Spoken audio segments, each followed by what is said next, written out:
कुमार जी, आप कैसा बिहार बनाना चाहते हैं?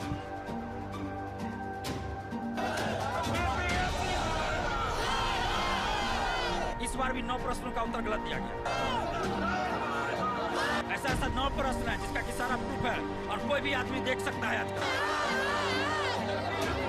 हजारों अभ्यर्थियों को बाहर किया गया।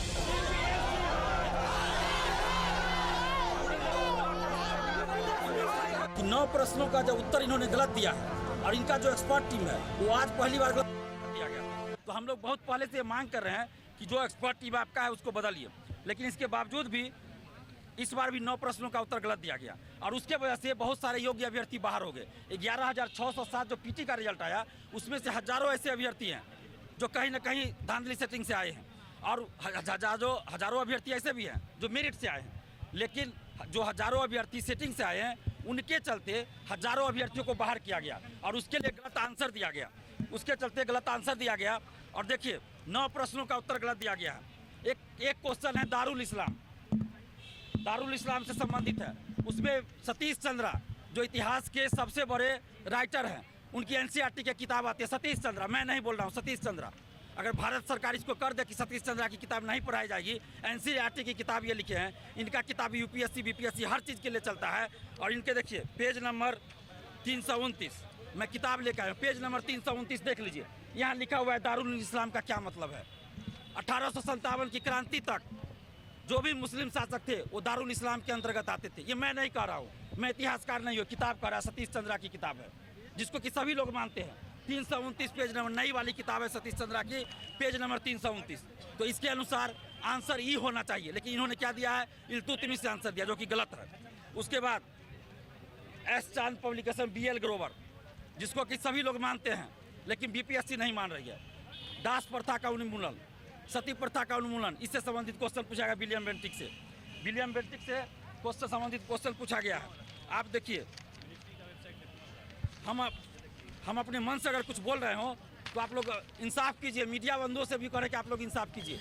ये देखिए कब कौन आर्टिकल आया, विलियम बेंटिक के समय कौन कौन सुधार हुआ, इसमें कहीं भी नहीं मिलेगा जो क्वेश्चन पूछा गया कि दास प्रथा का उन्मूलन विलियम बेंटिक के समय में हुआ। तो कहाँ से लोग पढ़े। उसके बाद एलन बरो के समय में हुआ था दास प्रथा का उन्मूलन, लेकिन ये कहा जा रहा है ये सारा देखिए 1843 का एक्ट है, इसमें स्पष्ट लिखा हुआ है कि 1843 के एक्ट के तहत दास प्रथा का उन्मूलन हुआ, लेकिन फिर भी बीपीएससी सब चीज़ को नहीं मान रही है। तो आखिर हम लोग करें क्या। तो हम नीतीश कुमार जी से इसी तरह 9 प्रश्न हैं, ऐसा 9 प्रश्न है जिसका कि सारा प्रूफ है और कोई भी आदमी देख सकता है। आजकल ये संयुक्त राष्ट्र का देखिए, संयुक्त राष्ट्र का ये पूरा आया हुआ है। पहले हम अपनी बात रख दें। हमारी ये मांग है कि नीतीश कुमार जी एक एक्सपर्ट टीम का गठन करें, या तो छात्रों की बात मानकर 9 नंबर हर कैटेगरी में कट ऑफ कम करके एक्स्ट्रा रिजल्ट दे दे तो किसी को कोई आपत्ति नहीं है, या नीतीश कुमार जी को अगर लगता है कि हम लोग झूठ बोल रहे हैं, ये 6 लाख अभ्यर्थी झूठे हैं, तो नीतीश कुमार जी खुद अपने से एक एक्सपर्ट टीम बना दे और उनमें वो जिस शिक्षकों को रखेंगे, अमरिंदर कुमार द्वारा जो टीम गठित किया उसके अलावा नीतीश कुमार जी जिन शिक्षकों को रखेंगे हम लोग उनको मानने के लिए तैयार है। वो जो एक्सपर्ट कमेटी जो रिपोर्ट देगी उसको हम लोग मान लेंगे। और दूसरी बात कि जो रिजल्ट है PDF OMR शीट में छेड़छाड़ की बात आ रही है, उसकी CBI जांच हो, मेंस की तिथि बढ़ाई जाए और आगे जो 68वीं में निगेटिव मार्किंग की बात है तो ई ऑप्शन को हटाया जाए, उसके बाद ही निगेटिव मार्किंग लाया जाए। और सरकार से हम फिर से हाथ जोड़कर विनती कर रहे हैं कि नीतीश कुमार जी आप कैसा बिहार बनाना चाहते हैं। जो अधिकारी सिलेक्ट होंगे बीपीएससी के द्वारा वो जाकर सरकारी योजनाओं का क्रियान्वयन करते हैं, लेकिन अगर वो सेटिंग से पास होंगे तो सरकारी योजनाओं का क्रियान्वयन कैसे कर पाएंगे, वो तो लूट खसोट करेंगे। तो बिहार अगर अच्छा बनाना है, बेहतर बिहार बनाना है तो सबसे पहले आवश्यक है कि बीपीएससी को सुधार कीजिए और बीपीएससी की चयन प्रक्रिया सुधरे और ईमानदारी से सिलेक्शन हो। अब अगर आप लोग का कोई सवाल हो तो कर सकते हैं। देखिए विजय सिन्हा जी आए थे, नेता प्रतिपक्ष है, इससे पहले विधानसभा के वो अध्यक्ष भी थे। तो जब 8 मई को पेपर लीक हुआ उस समय बीजेपी सरकार में थी, हम लोगों ने CBI जांच की मांग की, उस समय कोई भी बीजेपी के नेता सपोर्ट में नहीं आए।